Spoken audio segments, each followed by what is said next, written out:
Good afternoon. For 4 News Now, I'm Rob King. We begin the KXLY Plus daily rundown with breaking news in central Spokane.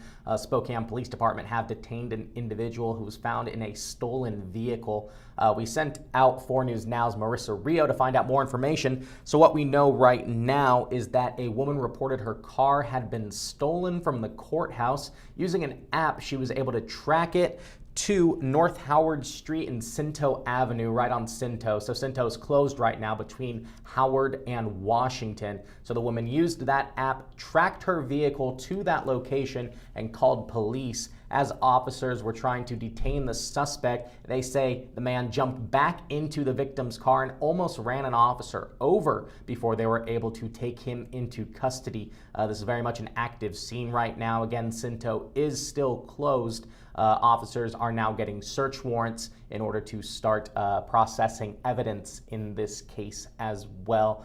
We don't know if the man has been arrested at this time, but we do know he has been detained. So if you are driving in that part of central Spokane, be aware that Cinto is closed, but it does seem that this scene has at least come to an end, at least the big active parts of it now as law enforcement begins to investigate. So again, we begin the KXLY Plus. Thank you for joining for this breaking news. I'm going to take you through some of the top local headlines and give an inside look as what everyone's working on today. Let's start with a look outside. We're going to start to see a warming trend, and for that, we have 4 News Now's Mark Peterson. Well, I hope your Wednesday is going well. Take a look at the 4 things that you need to know as we get going on this day today. Sunny and mild, no doubt about it. Tonight, clear and cool. Temperatures into the low 50s, so we can, air out the houses, get some cooler air in before it gets warmer. Tomorrow, it'll be in the mid 80s. But we'll see warmer temperatures on Friday. We'll talk about that, plus the potential heat that's coming our way. Over the next 12 hours, we're going to see plenty of sunshine by, 8 o'clock, after dinner. We're going to see a few high thin clouds. That's going to be about it. 81 will be our high today at midnight. We should be down to 62 degrees, continuing to cool overnight. Throughout our region today, again, warm, but still below average, 81 degrees, 83 into Ritzville, Moses Lake, 85. Lewiston, 91 degrees, that'll be the heat. Upper 70s, Kellogg and Sandpoint, looking pretty good. 4-day forecast, again, warmer temperatures for Thursday, 85 degrees. We're going to be at 88 for Friday. Saturday, 88 again. Mostly sunny conditions. We'll continue to warm up, and it's going to feel like summer again. We will continue to keep this updated just for you. First Alert Weather app is free. It's available in the App Store. Have a great day. Thank you, Mark. Let's get into what everybody's working on today. 4 News Now's Peter Choi. He's following up on Daybreak Youth Services. If you'll recall, there's been this back and forth between Daybreak and the Washington State Department of Health. The Department of Health wanted to shut down Daybreak, saying they did not handle investigations into sexual misconduct properly, so suspended their license and told them to move all their patients out. Daybreak said that was impossible to do over a holiday weekend in which they were ordered to do it and continued to operate. A judge then determined that Daybreak was now operating without a license. And then we found out that a Daybreak counselor had their individual license suspended for an investigation into sexual misconduct. So Peter is reaching out to Daybreak and talking with their attorneys to find out the latest in this kind of long thing that's been going on for several months now. And according to Daybreak, some of the newest information is that they have laid off about 120 people since this investigation began. So that is the latest that we have right now, and Peter will have more details coming up tonight. Natalie Grant, she is looking at the local water park Splashdown, Spokane Valley.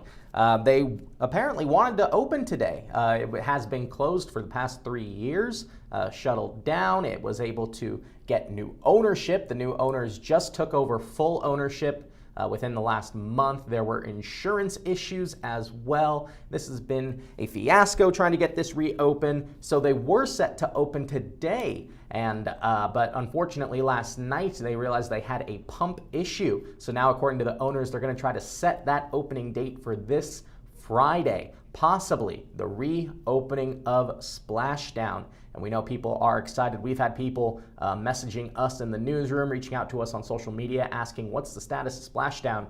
And so that's the latest that we have right now.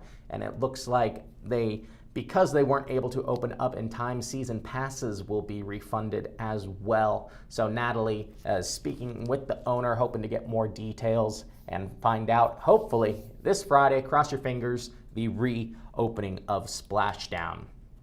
Marissa Rio, she is looking at a spike in COVID cases. Now, because it's the summer, people are out, they're congregating more in public. It's kind of expected to see a slight uptick in COVID cases, but the county regional health is going to be testing the wastewater in Spokane, and through that, they're able to tell which variants of COVID-19 are the most prevalent, and that in turn will allow hospitals to prepare properly if we do see a higher uptick.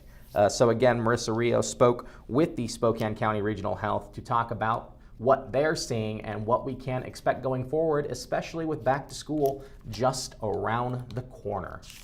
Allison Martinez, she is talking with Spokane Parks and Recreation as they're going to be applying for state grants in order to get a little funding. Now, Parks wants to do some maintenance, wants to improve some things, repair some things, so they're going to be applying for these grants that have just become available. Those applications are open, so our own city parks and Allison is going to be speaking with them about where this money is going to go, if they should get it, and how much they might be seeing.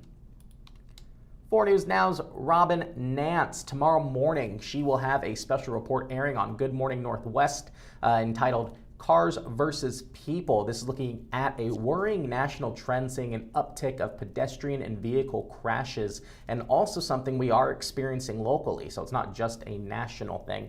She spoke with Spokane Police about what they're seeing in these vehicle versus pedestrian crashes. We know here in the newsroom we're reporting them constantly, and they're tragic every time they happen. So Robin wants to see what is causing this uptick and what we can do about it in order to be safer out on our roads. But before that airs this morning, I sat down with Robin to talk a little bit about her special report, why this was a topic she wanted to tackle, and some exclusive information that you're not going to get in the special report. You can only get on KXLY Plus. So thank you for joining me for today's KXLY Plus Daily Rundown. Be sure to download KXLY Plus on your connected TVs. That's Apple TV, Amazon Fire, and Roku. Also be sure to download the 4 News Now mobile app so you can get the latest in breaking news in your community. So all those stories and more coming up tonight at 5, but for now live in studio, I'm Rob King for KXLY Plus.